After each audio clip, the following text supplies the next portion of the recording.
This episode has been sponsored by Connor Insurance, an auto owner's insurance company.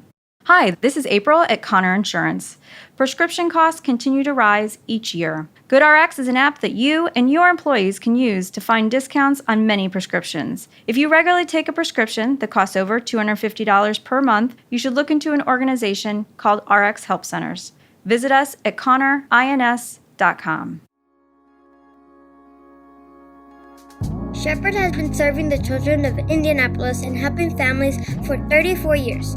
We work to break the cycle of poverty on the Near East Side of Indianapolis because we love the children in our neighborhood. We are privileged to watch our neighbors grow physically, emotionally, spiritually, and academically through the relationships we build every day. Partnered with Shepherd by donating $34 to celebrate 34 years. Visit shepherdcommunity.org/BLF to join us.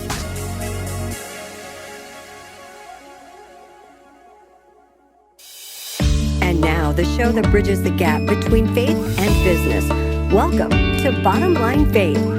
On today's show, Ray welcomes Dean Niewolny, President and CEO of the Halftime Institute. Other people matter. It's not all about yourself. It's not all about you. Relationships matter, and transparency matters, and how you take care of others really matters. If you stay close to the Lord will guide you down this path. When I was 21, it was all about me, and I made so many mistakes. Hello, everyone. This is Ray Hilbert. I am your host here at Bottom Line Faith. If this is your first time joining us and checking out the program, hey, thanks for joining us. You're going to have a great time today. If you're a regular listener, welcome back. You know, this is the program where we get a chance to talk to some of the most amazing Christ followers across the country who are living out their faith every day in business and in the marketplace. And in these conversations, we kind of get a behind-the-scenes look at what makes them tick, how they make decisions, lessons in life, advice they've learned along the way, and so forth. It's all about eternal business and real life, and how do we balance that kingdom calling in the marketplace, and yet with real deadlines and real objectives and needing to get things done. I am so excited today. We have Dean Niewolny, who is the President and CEO at the Halftime Institute. Dean, welcome to Bottom Line Faith. Ray, thank you. Thank you. I look forward to it. And Dean, we're on the phone today as we're recording the conversation. And where is it that you are located? Where is the Halftime Institute? We're going to learn about Halftime in just a moment, but where are you calling from today? Calling from beautiful Dallas, Texas. Take just a moment, Dean, and give us a snapshot, a framework. What is the Halftime Institute? Well, the Halftime Institute is an organization that helps men and women identify and engage in what we call their Ephesians 2:10 calling. And we help folks really understand better their gifts and their talents and their passions.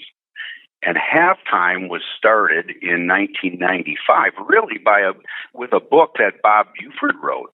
The organization began a few years after that because Bob was encouraged by Peter Drucker, his mentor, to write a book about his life. And Bob said, well, Peter, what should I call it? He said, why don't you call it Halftime because you like football? And Bob had no intention of this organization starting the way it has and the way it's developed over the years. So Bob wrote a book, and the tagline was going from success to significance. And that started it back in 1995. And by 1998, his phone was ringing off the hook, and the organization began. And we help men and women now all over the world figure out God's calling on their lives. Well, Dean, I want to learn more about your personal journey in just a moment, but that is such an intriguing answer you just shared about helping men and women really discover God's calling on their life. But there's also significance about this concept of moving from success to significance. Talk about that. Yeah, and it's really, I think the moving from success to significance idea is really thinking through what is God's plan for my life? a lot of folks come out of college, like myself and maybe you, Ray, and we went after it in the marketplace and in the business world to become as successful as we possibly could, to provide for our families and all of that. But at some point, you get to this season like I did in 2005 and 2006, and many others probably listening. I call it the season of smoldering discontent. I got to that point in 2005 where I said, there has to be more to life than this. And that's when really I took a step back and started thinking, what does God want to do through Dean Niewolny for his kingdom? And that can be many folks stay right where they're at in the marketplace, which is fantastic. We have 60% of the folks that go through halftime stay right where they're at, and probably another 30 or 40% that make a decision through hearing from God that they're going to leave the marketplace and maybe go into the ministry or a nonprofit. But the idea really of going from success to significance is really, what can I do, or how can God use me so I can make a difference for his kingdom, so I can leave a legacy, so I can have an impact and I can make a difference? Well, those really are like the most important questions in life. So how is it that you and your team at Halftime Institute go about helping men and women discover this calling? What's that look like? Yeah, a lot of people, Ray, don't take the time to really take a step back and understand themselves. We are so focused on others and helping others, mostly in the business world. We're always trying to help others and help our team, but rarely does someone take a step back and really look, how has God wired me? What has God provided me as far as my gifts and my talents and my abilities? So the Halftime Institute is really a journey that typically is a year. Most of our programs are 1 year, where we really have the person come and take time to understand better, what are my strengths? We use strength finders. What are my spiritual gifts? What am I passionate about? And when they get an idea what that looks like or who they are at the core, then we begin to build a plan and start to understand a little bit more of what they're passionate about. And then what we do is help them identify what we call low-cost probes. Now, during this whole journey, there's a coach that has gone through the exact same experience that guides and helps the individual on that journey. But we help them identify some low-cost probes so they can put their toe in the water and actually try serving in their areas of passion. So Halftime is really an organization that provides a process, provides structure, and provides coaching to guide one on this journey. So ultimately they can say, okay, I'm now clear on my Ephesians 2:10 calling, but also as important, how can I engage in that Ephesians 2:10 calling? What are the opportunities for me to go and serve? Is the opportunity right here in front of me, or is it outside of my workplace where I should join another organization, or even in some cases start an organization? Okay. So along those lines, maybe you could take just a moment, share with us a story or an example where you were able to help somebody walk through that process, who came in like, Dean, I really don't know, and they walked out the back end of maybe this year-long journey with you that they really had clarity. Does a story or an example come to mind? Sure, I can use two. One is of a gentleman named Graham Power. He lived in Cape Town, South Africa, came through our program, read the book in 1998, came through our program, and got really clear that he felt his calling was to gather folks to pray in the city of Cape Town. So what he ended up doing is he rented out a building that ultimately started with about 45 folks that got together to pray about the city. He was all about the city movement. And that ultimately turned into the Global Day of Prayer, where now 214 million people pray around the globe. That is one extreme example of someone who is read the book, has gone through our program, and really got clear on their Ephesians 2:10 calling. Wow. And used it in a way that just, it exploded. And God used that opportunity through Graham's power to go out and serve a number of different folks through prayer. The other story that I'll share with you is a lady down in Houston, Texas. Her name is Sandy Griffith. Sandy came through the program, and at the end of the program, she felt this calling to serve drug-addicted mothers, but didn't know how to do that. And ultimately, through some low-cost probes, she went to Ben Taub Hospital in Houston, Texas. The mothers who have a drug problem, their babies, she rocks those babies every day. That's her area of serving. That is her calling, to rock these babies and love on these babies as their moms hopefully get healthier through the program that they're going through. So I'm using two extreme examples, of course. Right. The Graham Power is of course a grandiose, big idea, and of course is serving many. And Sandy, again, equally as important, serving through the hospital there in Houston. Oh, I love it. And thank you for actually giving us examples on something very high profile, global in nature, and something, as you said, equally as important, but also just very, very intimate and very specific to that person and their ministry. Because I think sometimes we can fall into the trap that, to discover God's calling, it's got to be something that is grandiose. It is something that, wow, it's going to change the whole world, and that's going to be my mark. But it really is often not the case. Is that right? That's exactly right. And I was going to say that a lot of folks who come to the Halftime Institute feel like, wow, I'm failing if I don't have this big dream or this big opportunity, or if I don't go out and do something huge. And that's just not the case. Yeah. I mean, God uses all of us in different ways. So you're absolutely right, Ray. Well, and I think that we live in a day and age where everything's 2.0, 3.0, bigger and better, new and improved. That just isn't the way the kingdom works. God's concerned about each of us. I love what you said. I wrote it down, finding your individual Ephesians 2:10 calling, and so it is equally important. Well, Dean, before we go too much further, if I'm listening to this conversation and I want to learn more about the Halftime Institute, what would be the best way for me to plug in and learn how you all might be able to help me find this Ephesians 2:10 calling? Sure. You can go to the website. That's really the easiest way, Ray. It's halftime.org. And you can see a variety of different stories on our website, including a number of different programs that we have. So feel free to go there, and if we can help you, we'd love to do that. Fantastic. So, Dean, give us a little bit of your own story. How was it that you came to discover this as your Ephesians 2:10 calling, that God would put you into this role and have this kind of platform?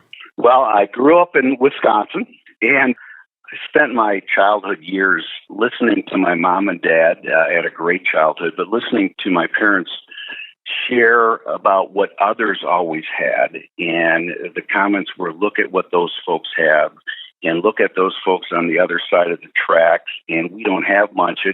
And what happened to me as a young boy was that I wanted to be those other folks. And what that meant is that those other folks were wealthy and they had things that we didn't have. So I thought the way to be happy was to have a lot of money and a lot of material possessions. So as I was growing up, one of the main things that I wanted to do was figure out, how could I be some of those other folks on the other side of the tracks and make a lot of money and accumulate things? So I got into the financial services industry back in 1987, and I started with Merrill Lynch and stayed in that industry for about 22 years. In 1995, I went through a difficult period in my life where I got divorced. And I met a gentleman who introduced me to a church in Chicago called Willow Creek Community Church. Right. And I started attending there. And I'll never forget that very first week. I was thinking about leaving the marketplace and going into the ministry. And Bill Hybels at the time shared, if everyone left the marketplace and went into the ministry, who would be a light in this dark world? So I thought to myself, well, my ministry is really right in front of me. It is the marketplace. It's the folks that I meet every single day. But for me, it was still this idea of how can I do that? But also, I know I need to make a lot of money and accumulate material possessions because that will ultimately make me happy. Mm-hmm. And you and I and the rest of the listeners know that ultimately that doesn't make you happy. So in 1999, I attended church one evening, and this guy was getting interviewed. His name was Bob Buford. And I sat in the audience, and I thought to myself, well, first of all, I thought, how cool would it be to get mentored by that guy? And the second thing was he was talking about this idea of going from success to significance. Now, at that point, I was pretty successful in making a good living and had a number of the material possessions that I thought would bring me happiness. But I just felt, as I said earlier, this smoldering discontent, which smoldered in me for really 4 to 5 years. Then ultimately, in 2006, I was on the 40th floor of the Mercantile Exchange building, looking out the window and just said, God, there has to be more to life than this. There has to be more to life than this. And that really started me on this halftime journey at that point where I attended the Halftime Institute, and through a very interesting series of events, ultimately was asked to be the CEO of the Halftime Institute in February of 2010. So for me, I just came to this point in 2006, really understanding that materials and wealth, that those two things were not going to bring me happiness. It's okay to do those things or have those things, of course, but I was putting way too much focus into those two things. So that was really a very interesting season of life for me in 2006. Well, that's really powerful, and I'm sure that as many of our audiences listening to this conversation right now, somebody is resonating with what you just described, and you've used this phrase 2 or 3 times in our conversation, a season of smoldering discontent, and that's around that, God, there's just got to be more to life than this. You talked about that. You've talked about low-cost probes. I don't know what you mean by that yet. Maybe you'll tell me more. But what advice would you give me if I'm resonating right now with just feeling like there's got to be more to life than this? What's my first step? What is a low-cost probe? Well, first of all, I think the first step before you even get to the low-cost probe is to read the book Halftime, Bob Buford's book. It's a powerful book, and really it will ask you a number of questions to see really if you're in this season of halftime. But if you're in that season of halftime, this does take work. You do need to take time out and work on yourself, spend time in solitude, get a little bit clearer on what God wants you to do.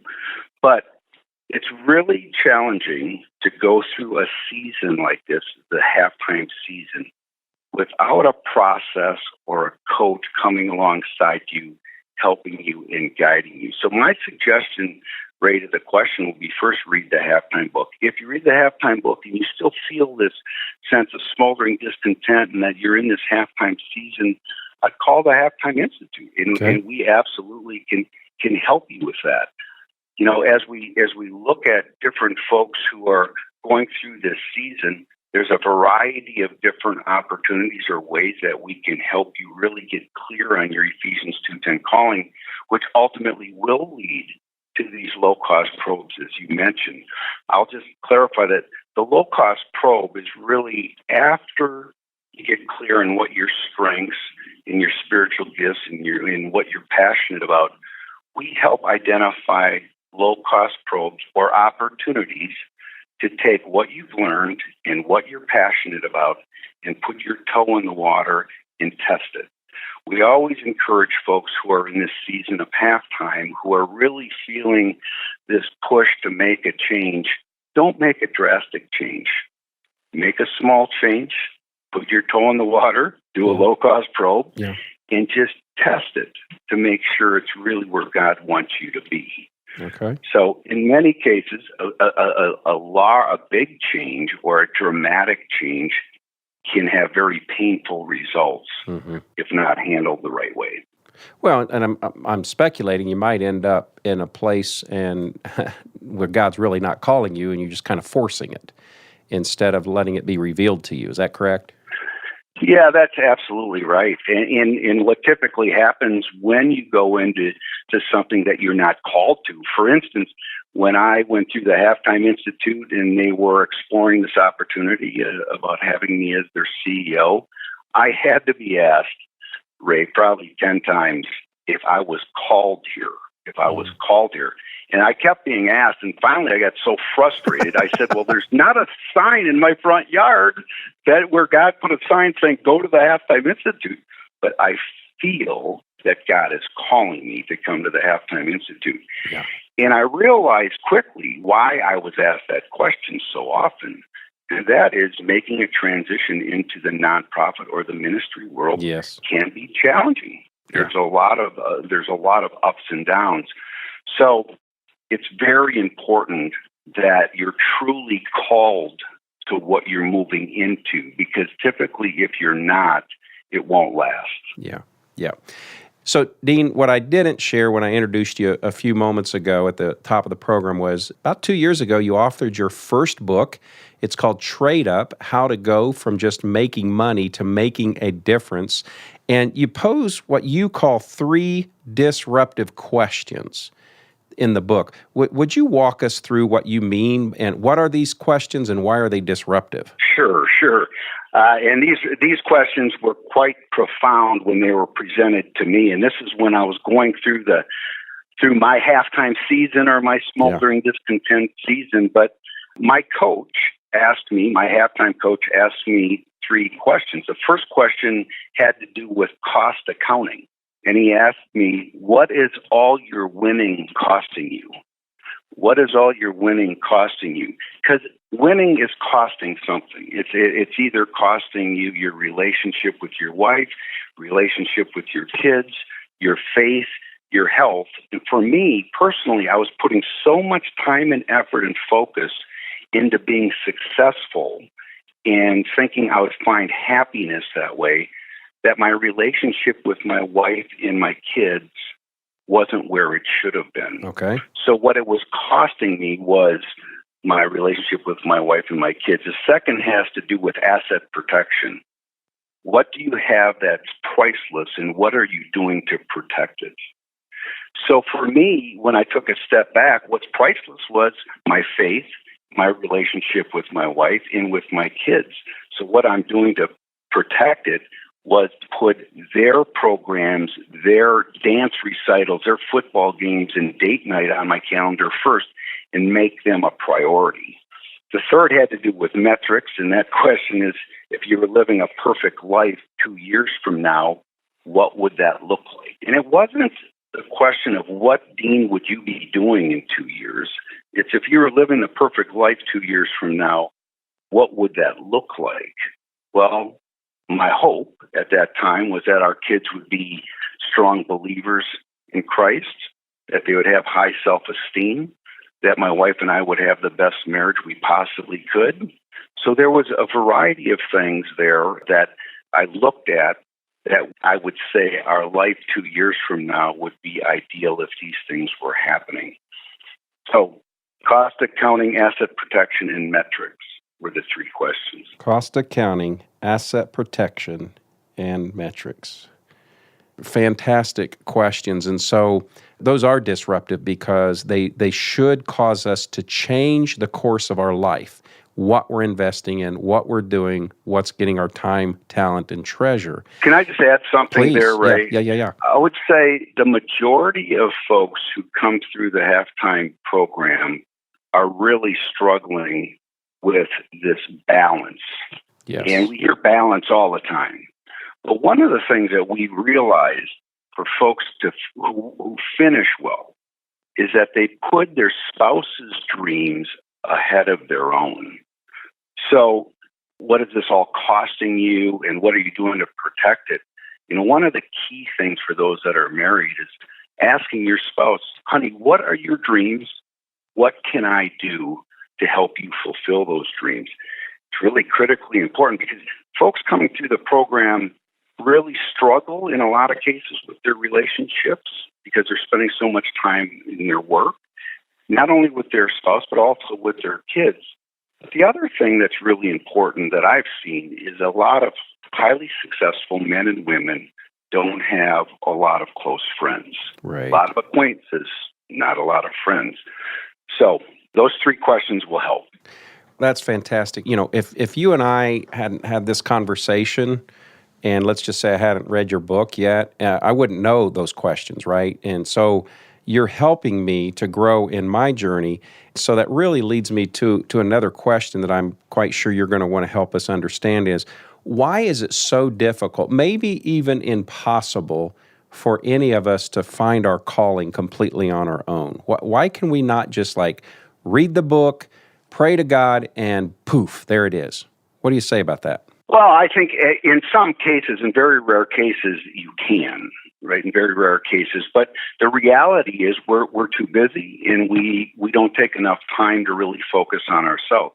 Like I said earlier, it's critically important to really take time away from what keeps you busy every day, to really focus on yourself and spend time in solitude with the Lord. So, for instance, when someone goes down this halftime path or on the halftime journey, there's really the head journey and there's the heart journey.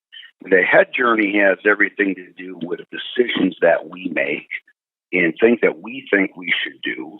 The heart journey has much more to do with pausing and getting into solitude time and really listening to the Holy Spirit. And what is the Holy Spirit telling us to do? What does God want us to do?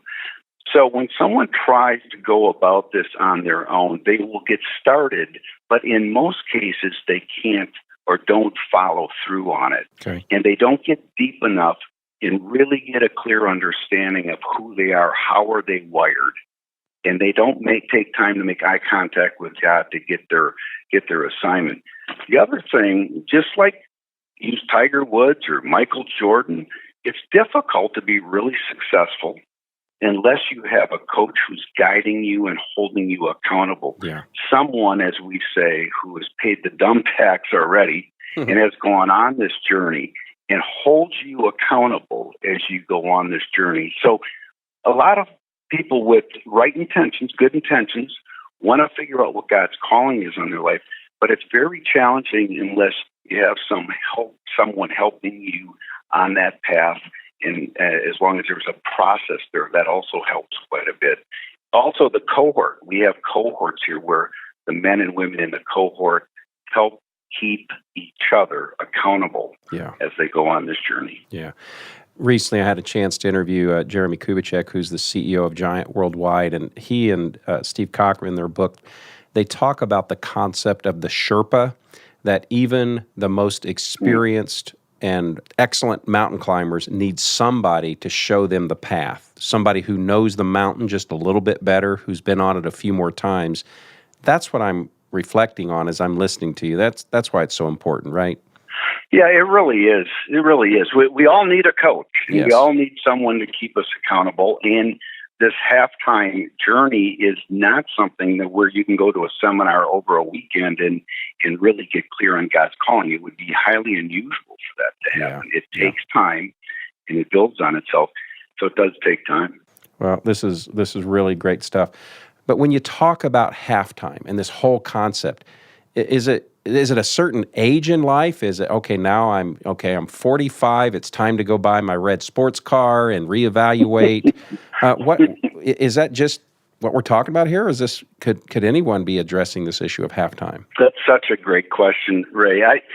When halftime started in 1998, the sweet spot really was the person who was in midlife, the 45 to 60-year-old individual. And quite honestly, back then, it was mainly men going through our program. Well, wow, has that changed? Because we just had someone 27 go through, someone 83. Halftime is a season of life. Okay. And if you look at the millennials, for instance, right now, this idea of going from success to significance, they don't want to do that. They want to be significant now. They don't want to wait until they're successful and then do the significance thing. And really, as folks are getting older and living longer, they're trying to have an impact as they get older. Yeah. And the 83-year-old gentleman who came to the program said, "I'm in overtime. I'm not in halftime. I'm in overtime. What can I do?"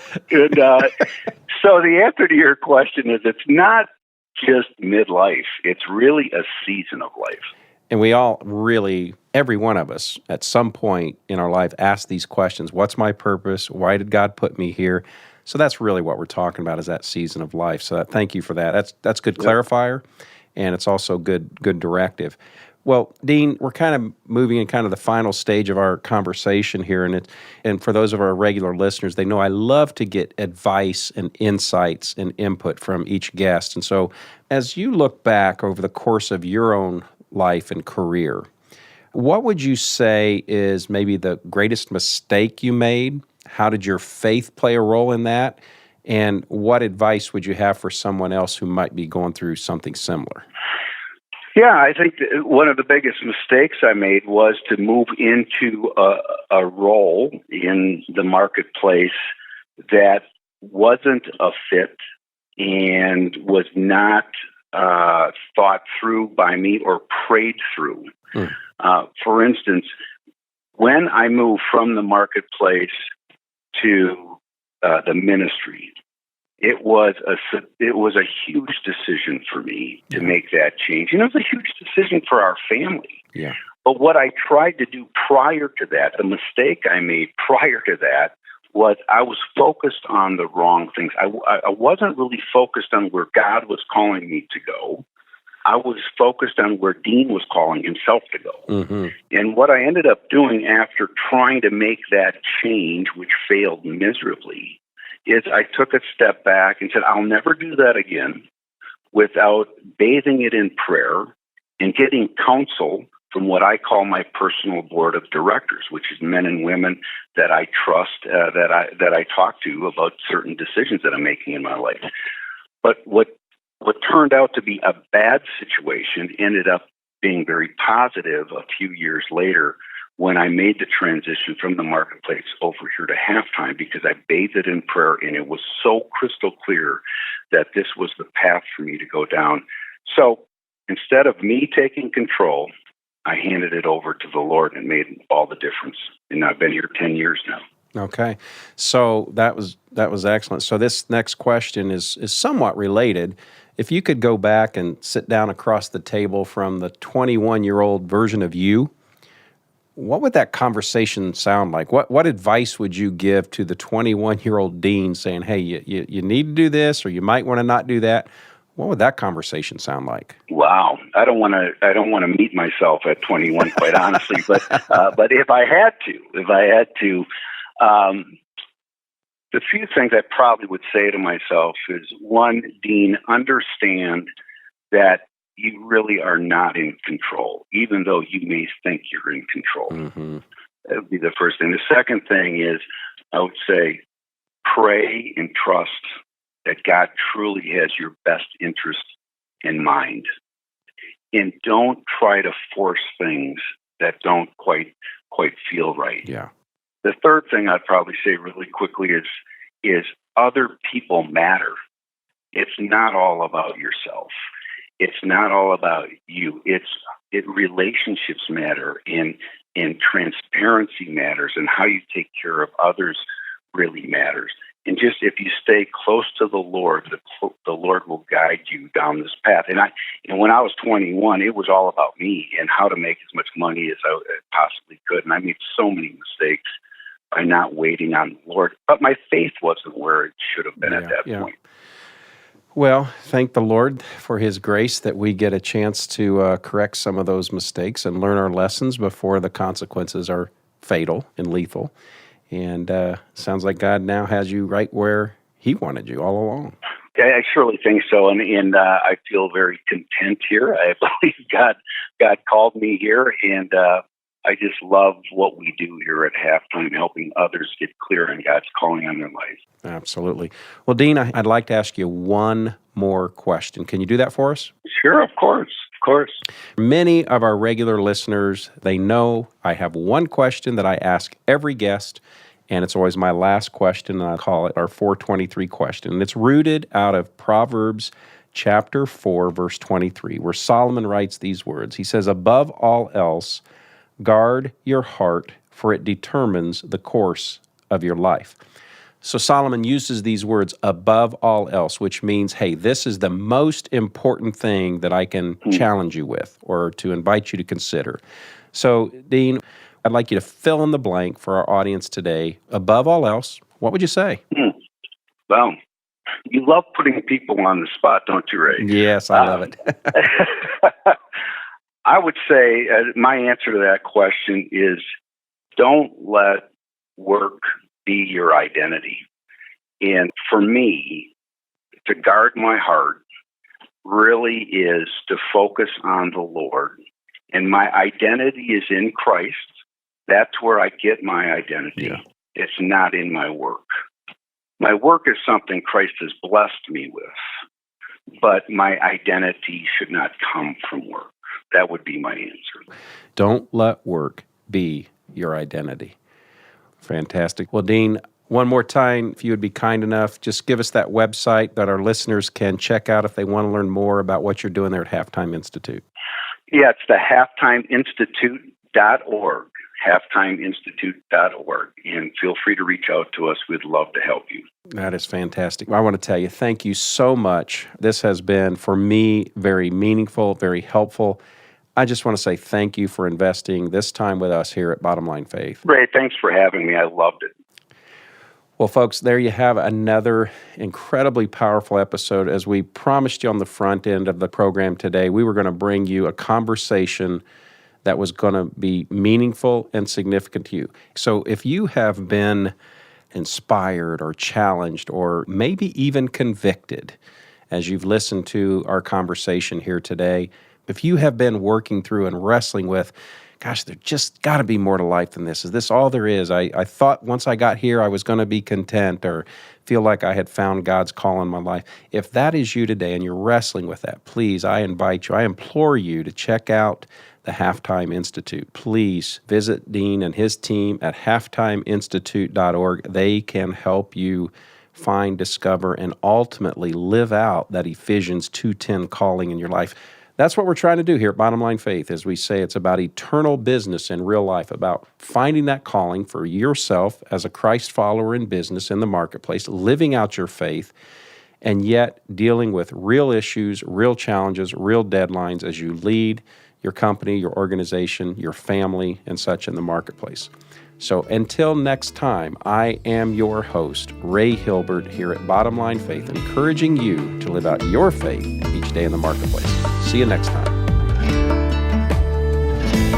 Bottom Line Faith is brought to you by Truth at Work. If you'd like to hear about new episodes or listen to past episodes, visit us online at bottomlinefaith.org. You can also subscribe to the show through Google Play and iTunes.